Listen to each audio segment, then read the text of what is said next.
702 Masterclass.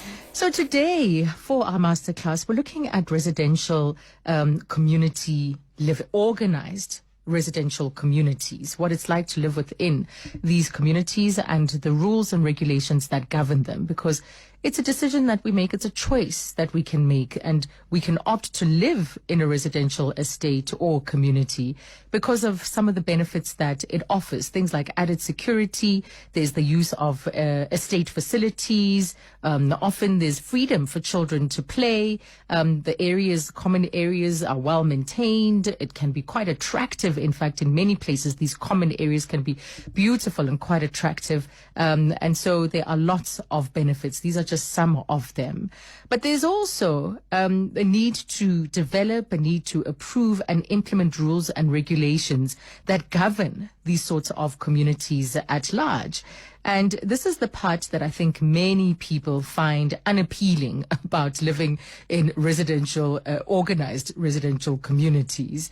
But the reality is that rules and regulations govern us in different areas of life, right? That they're not endemic to residential communities alone. When you think of freestanding homes in our neighborhoods, shopping in our local malls, in fact, even when we fly on a plane, there are rules and regulations. Driving through a game reserve, all of these come with certain rules and regulations which are largely designed to manage conditions in order for everyone to be able to use these spaces fairly and equitably. And so the rules governing residential communities have been contentious, particularly over the last 2 weeks or so, because we saw the residents at the Blyde in Pretoria staging a protest after the Blyde Homeowners Association and Baldwin Properties said that they were considering prohibiting short-term letting at the Blyde. And so it's put these under the spotlight, and that's why we decided to perhaps make the space to be able to answer questions around the rules and regulations in organized residential communities. So do share with us some of the rules that perhaps have been debated within your homeowners association, if you're a trustee, for instance, or if you're a resident who's had to take on the homeowners association or trustees and how they have governed these communities. Give us a call in this hour with your questions and comments, 011-883-0702. And this afternoon for this conversation, we join Jeff Gilmour. He's the president of the Association of Residential Communities, also known as ARC. ARC. He's the president there. Good afternoon, Jeff.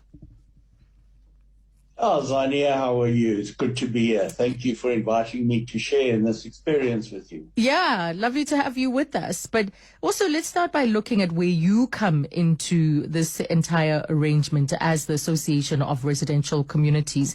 What is it that you do and the sort of support that you provide body corporates, homeowners associations, and anyone managing these sorts of residential communities? Yeah, Azania. So we formed the association in 2008, where there was a strong need for best practice solutions in all areas of community management and community leadership. What's really interesting about our industry is that the directors of a homeowners association or trustees of a body corporate are volunteers who serve these communities on a part-time basis.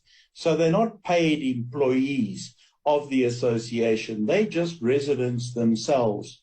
And very often you find that they do not have access to best practice when it comes to all disciplines across the ambit of managing and directing a residential community. So we formed the association in order to develop best practice and to allow for residential estates to benchmark themselves against each other.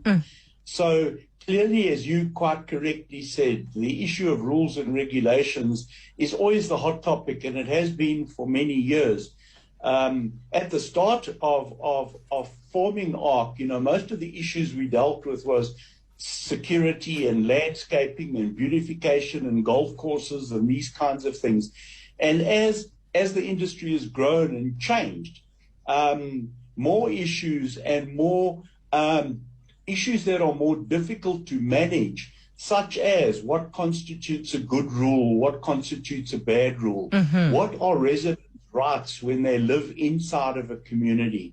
So we impart best practice, we encourage networking, we organize member meetings where they come together and share what they're doing, learn from each other, and then also enter into online learning programs to induct directors and trustees. You know, these directors only serve for a limited period of time.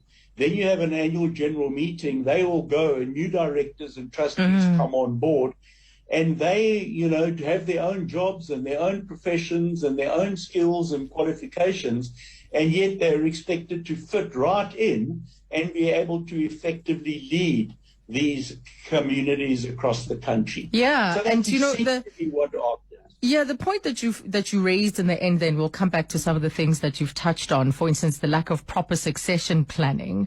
That I think can be a weakness, rather, if it's not done correctly. And even when you look at the average age of estate management, that if it's not inclusive or if it's not diverse enough, and if we don't plan around succession properly, then we would be inviting a lot of problems.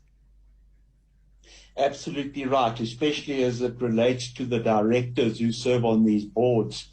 It's as if you're running any company, because most estates in the country are referred to as a non-profit company and have to comply with the Companies Act.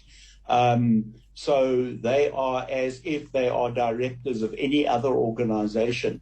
There are other types of communities that aren't non-profit companies, but they're still governed by a constitution and the law of the land. Most large estates do employ permanent full-time estate managers. Yeah. And even their succession planning is key. You know, the Companies Act requires that directors and trustees change from time to time, even prescribing in their governing documents how long they're allowed to serve. So one, on one hand, doesn't want a director or a trustee to serve for 10 or 20 years. One wants new blood into the community with fresh ideas. On the other hand, one can't be at risk in just knowing that every single year the 8 or 9 directors are now gone, and 8 or 9 brand new directors or trustees are then brought in, and by the time they've got their teeth into the nitty-gritty of managing these communities, so their term has ended. But it is something that we are working very hard at in trying to get legislation to give more criteria to the qualifications and skills that a director of these HOAs need to comply with. Yeah, we'll talk about that, because now you talk about legislation, it brings in government and other legislative bodies. I'll get your view. I just want to quickly get out of the way another issue that you had raised earlier about maybe you have some thinking on how the appointment can change, because the way homeowners association companies and say other schemes elect directors and trustees can be another weakness, because leaders are not elected because of their skills or their knowledge in residential community matters. It's only, for instance, it's someone that I know that seems to be active, or, you know, the reasons why we nominate people may be so varied, and skills, perhaps the level of skills and knowledge that they have might not be adequate. 100% correct, Azania. You know, each homeowners association or a body corporate in a sectional title scheme has an annual general meeting by law every year. And it's that annual general meeting that nominations will be called for. And it is as simple as me being a owner nominating a next door neighbor, without being facetious, nominating my next door neighbor because I believe he or she will be a great director. And if they accept that and people vote at the annual general meeting, with not even having perhaps even met this person, and all of a sudden their nomination is there, and all of a sudden that particular owner is a director of this company and is then expected to apply good governance, best practice, create good rules, protect the harmony in the community, protect their lifestyles, protect their investments, because that's essentially what they are doing. Yeah. You know, they strive to ensure that each property's investment is insured through good practice. Living in a community is a hell of a lot more than just having a beautiful home. You know, as you correctly said in your introduction, it's about great facilities. It's about walkways, places where children can play, where there are practices in place about how people should behave in respect of, and I'm going to say it, speeding in estates as an example, or the use, as you referred to, of these big facilities, as is the case in the Blood. Listen, let's take a break. And when we come back, we'll continue our masterclass with Jeff Gilmour, and I really want to get into the conflicts that arise, as he's just touched on. You know, managing how people behave, managing for behavior, I think can be quite tricky, and sometimes the rules and regulations are there to give us a starting point, but in the implementation and I guess in managing these disputes and conflicts, things can certainly break down. So let's talk about that when we come back after the break. Jeff Gilmour is the president of the Association of Residential Communities. 702 Masterclass.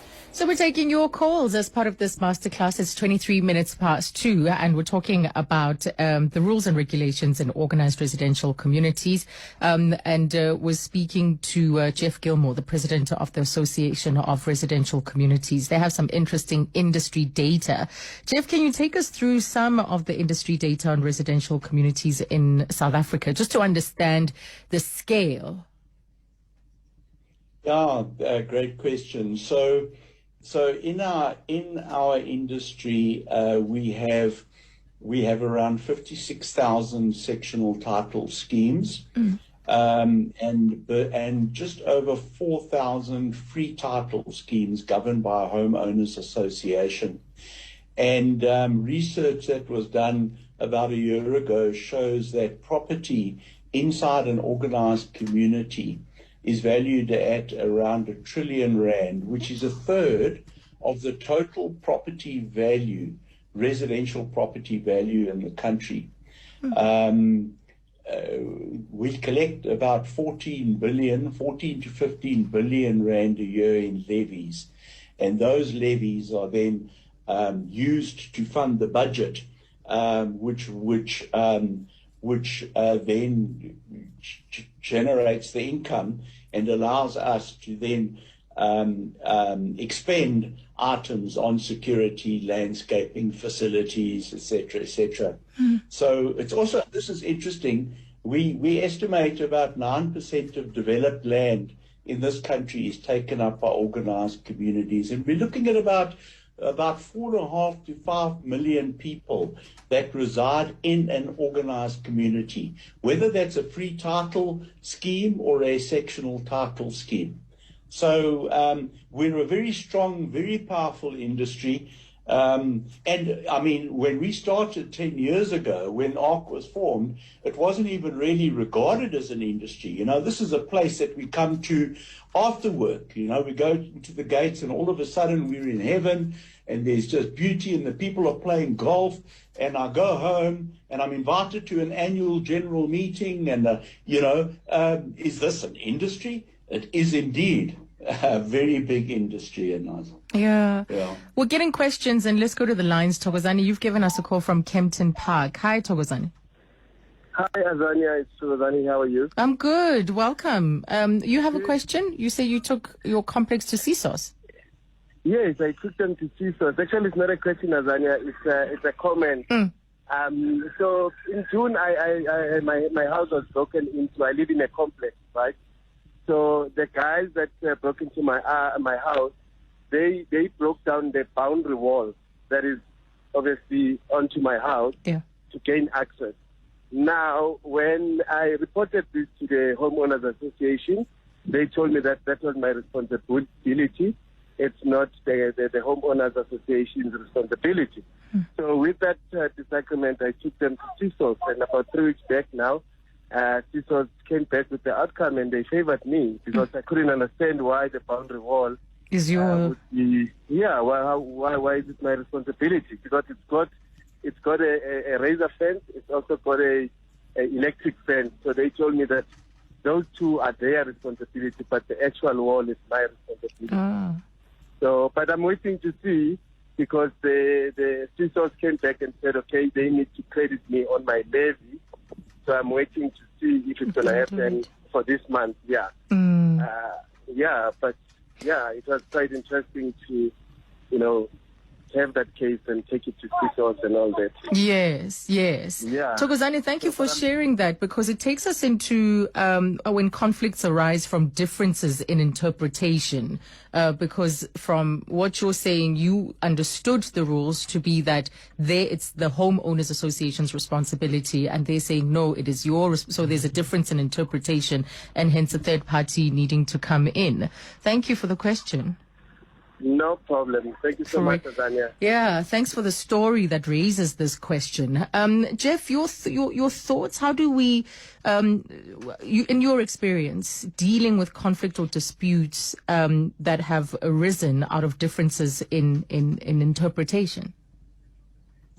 Yeah, so we recommend a couple of things, Azania. The first is that directors and trustees should become informed exactly on what the rights and responsibilities are of homeowners, and listening to the caller and his experience with the Community Scheme Ombud Service, it seems like that request was properly dealt with, because a boundary wall would fall within the auspices of common property. But, it's a big problem when rules are written in such a way that they are, first of all, could be outdated. Secondly, they may not comply with the Memorandum of Incorporation or the Constitution. And then thirdly, the MOI, the Memorandum of Incorporation, will, in some cases, not even comply with the Companies Act. So a boundary wall, listening to the speaker, is clearly regarded as a common area and would form part of the budget. One would ask why, an insurance company, or one would ask why that particular homeowners association was not insured against such occurrences, and therefore it wouldn't have been an issue in the first place. We also encourage homeowners associations to put in place internal dispute resolution procedures, so that if somebody has an issue with a particular rule or a particular law that they perhaps don't understand, or it's a badly written rule, then they have a right of appeal. And generally, we encourage boards of directors to put an appeals committee in place so that their matter can be heard. And one of the reasons why the Community Scheme Ombud Service was formed was to serve as an alternate dispute resolution process, just to ensure that where there is conflict, and where that conflict cannot be resolved internally, that at least we have a service that can listen to those matters and make good judgments in those matters. And even then, if perhaps you are not happy with that particular judgment of CSOS, one has other rights that you can then appeal on those to make sure that these disputes and conflicts. But I've got to say, Azania, that our estate managers, and I'm now just throwing out a number, spend 60 to 70% of their time dealing with issues of conflict between one owner and another owner about a wall that's too high, or a creeper that's growing, or the dogs are barking, or whatever the case may be. or disputes between a homeowner and a tenant, or a homeowner and the board of directors, where they feel that perhaps they are not treated properly in a specific rule that's been applied. Yes, Jeff, let's pause there and we'll come back after headlines. Fissel's got the latest in Eyewitness News. 702 Masterclass. Right, and we continue looking at rules and regulations of organized residential communities, and your calls are lined up.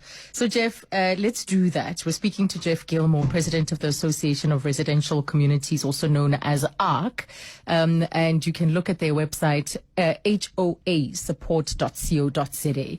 Let's first go to William. William, thank you for your patience. You've been holding since just before the headlines.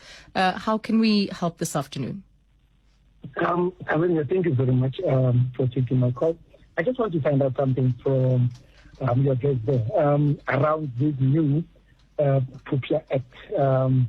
What does it say with Homeowners Association Board of Directors? Can we compare the Board of Directors to hold an AGM in order to elect our own information officer as per the request by this Act? Because of what I'm thinking is we need to update our information according to that Act as homeowners. So can we compare the AGM for the Board of Directors to hold, or can we use CISOs if they don't adhere to the request of us as homeowners? Right. Which law were you citing there? Your line isn't very clear, William, but the law for that you were citing around getting an information officer? The POPIA Act. Oh, POPIA Act. Okay. All right. There. Got it. Thank you. Jeff? Yeah, that's a very good question, Azania. So the POPIA Act has been promulgated, and it does apply to us as residential estates. It is a requirement that every single community appoint an information officer, but the registration of such officer has been postponed until the start of next year through technical difficulties of the information regulator. But we strongly urge all communities to appoint an information officer and to start ensuring that they become POPI compliant, because that act, as I said, is promulgated, the regulator has been appointed, and there are certain conditions in the the POPI Act that are going to become relevant to us. So the appointment of an information officer, yes, it is necessary. The registration of such officer with the regulator has been postponed until early next year. But there are 8 conditions in that act that every single business, including us, needs to comply with. And those conditions should already be worked through by every single residential community in the country. You know, we have a unique situation where we gather information from guests, visitors, golfers, patrons to the restaurants, and how we deal with and protect that information is absolutely key. So, you know, can one compel the Homeowners Association to appoint an information officer? Well, if the organization, if the estate doesn't do that, they're in breach of the POPI Act. Okay. So it is really, really important. Although, as I said before, the physical registration with the regulator needs to happen, and that will be announced towards the end of the year. Right. William, thank you for that call. Next we have Louis in Johannesburg. Hi, Louis. Hi there. Hi. My problem is that I'm an owner in a residents association, but it's not a body corporate, it's just a residents association. The chairman is kind of a bully, and he bullies the committee into doing what he wants to do, and the committee are basically allowing him to do things that are not democratic. So my question is there recourse to CSOS or to where? Where's the recourse? What can they do? Any advice there, Jeff? Yeah, we hear this very, very often. So I'm assuming this is an organized community with some form of registered homeowners association. William did say it's not a body corporate, so I'm assuming it's a free title development. And then there would have to be in place some form of governing document referred to as a Memorandum of Incorporation. And if I was William, I would call for that. It is his right to get a copy of that document, to check in that document how directors are appointed, how long they can be appointed for, and what their roles and responsibilities are, and to insist from the homeowner association that he receives those documents. All members of the association would have all of those documents in place, and William does have a right to receive those and to ask questions. There's nothing stopping William to call a meeting with the estate manager or the chairman of the board to be heard.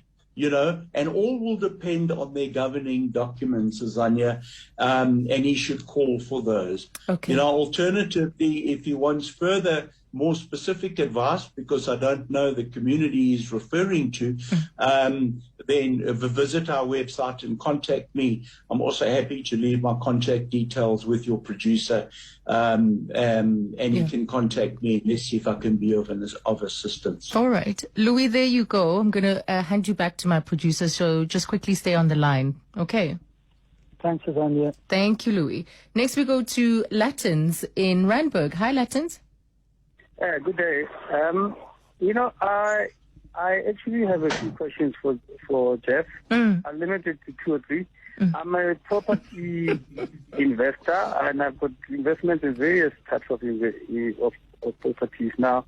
I've had to involve myself and be a director in a number of schemes, and actually I'm a chair of a number of them as well, simply because of the corruption that I became aware of within the industry. So I just want to hear Jeff's opinion on that, and whether there's any measures regarding the regulations that he's spoken of trying to address the corruption as a result of the owner apathy and the lack of understanding of or knowledge of amongst owners. The other thing is, maybe this has been addressed prior to me tuning in and so on. The legal standing of the association that Jeff is with, and the relationship with CISOs and so on. Okay. And also with the regulatory drive that they have there, are they also looking at giving CISOs some teeth as far as punitive costs and so on? Because a lot of the times you take matters to CISOs, there's no punitive costs. All these role players know that the consequences are really not biting. They meaningless so there's sometimes. No implementation. So yes, it's a great frustration, and I did not want to be a director, but to guard my own investment, I had to be involved. All right. That's why I'm involved. Right, Latins, thank you so much for those. It is quite a few of them, and we've got to take a break soon, Jeff. But I'll let you address the issues raised first. And which one do you want to take? Corruption or questions around CISOs? So let's deal with CISOs first. Firstly, well done to the caller for standing up and serving on the board. If not only to protect his own investment, is to protect the common interests, because that's what directors do, is they serve the common interests of the community. On the question of CISOs not regarding punitive costs, it must be remembered that CISOs is a regulatory authority where every decision or every ruling that CISOs makes needs to be for full implementability to be made an order of court to make that stand. So it is only a court of law that can get involved in punitive costs, and CISOs don't.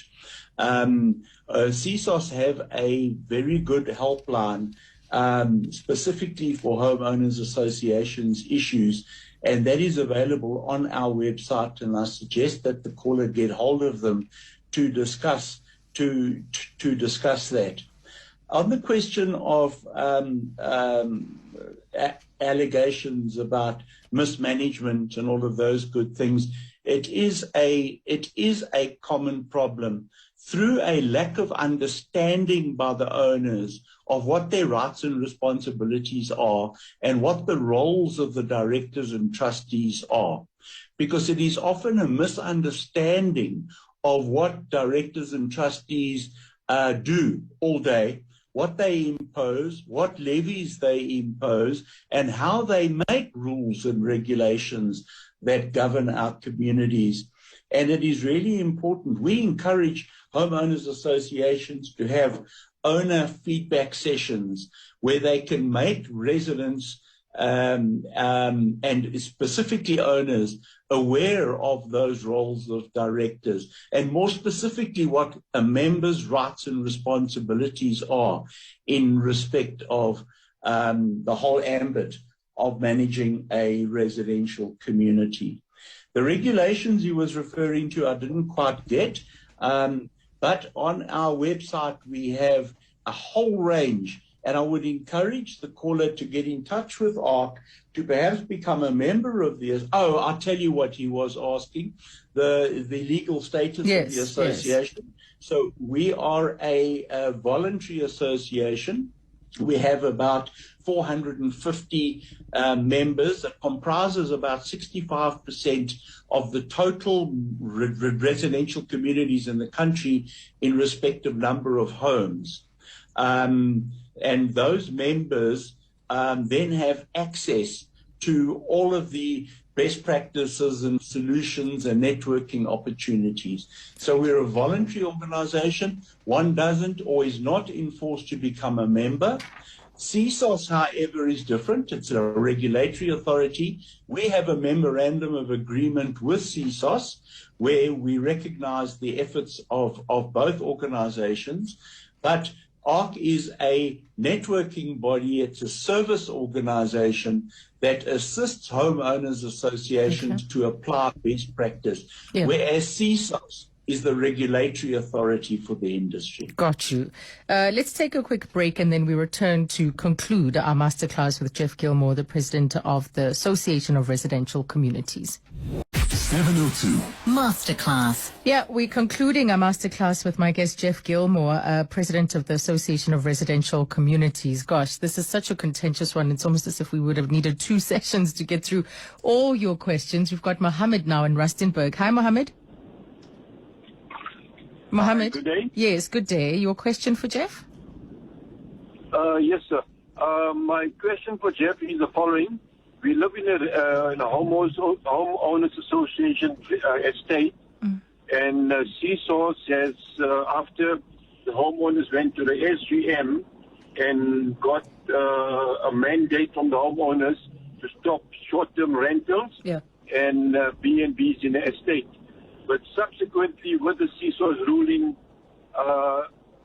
the people still come in and use the B&Bs and the STRs. Okay. And there's no ways of stopping this at this stage. So you want advice? On the pretense, yes, they're coming on the pretense that they are visitors and guests on that pretense, and they come with their own remotes. So, Jeff, how did they resolve this one?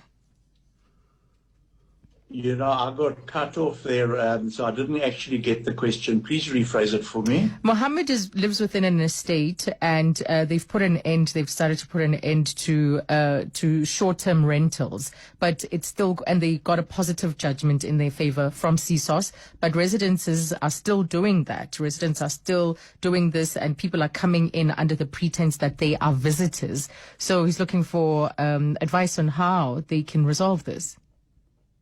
Yeah, that's an unbelievably common problem. Wow. Azania, you know, there was a CSOS judgment where a community could restrict the period of short-term rentals. And clearly it's a decision taken by the members. You know, the members, that would require a special resolution of members, and members would then agree to that. and that would then become a new rule and regulation. And if that is being ignored, it means the directors and the trustees are probably not keeping on top of it. But you know what happens, Azania? I go onto a website through a bed and breakfast website, and I get in direct contact with the owner. Okay. The owner then gives me an access code. So when I arrive at the gate, the security guard doesn't know that I'm coming to any form of short-term rental operation, which means that I come in and that business still runs. And it is only when it is brought to the attention of the Homeowners Association that the HOA can do anything about it. And then the HOA has a responsibility to close that establishment down. But, you know, you always have people that will break rules because they may have bought into the community on the basis that they could run an operation with short-term rentals. And especially in the larger estate, don't know, as the caller correctly said, whether the person is a visitor, a guest, or in fact a tenant. It's hard to establish. It's hard to establish. Jeff, we're out of time, but thank you very much for your guidance. It is quite tricky, and we haven't even attended to all the questions that came in, but we'll see how this conversation can evolve in future. Thank you very much. It's been a pleasure, Azania. Jeff Gilmour, the president of the Association of Residential Communities.